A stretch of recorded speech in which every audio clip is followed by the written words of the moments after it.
Hello friend, मैं कुसुम राय। मैं अपने यूट्यूब चैनल पर आप सभी का स्वागत करती हूँ। दोस्तों, मैं एक छोटा सा विवाह गीत, बेटा विवाह गीत सुनाने जा रही हूँ। अगर आप लोग को अच्छा लगे तो लाइक सब्सक्राइब करना।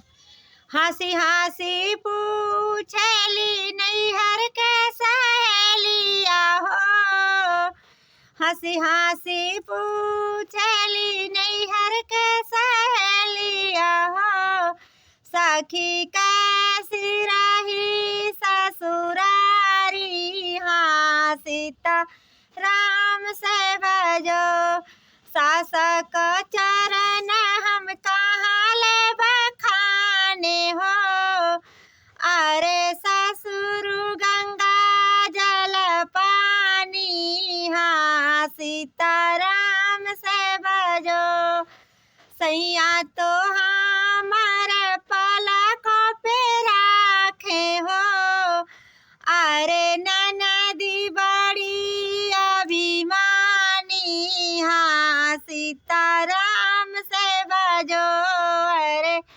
ननदी बड़ी अभिमानी, हाँ सीता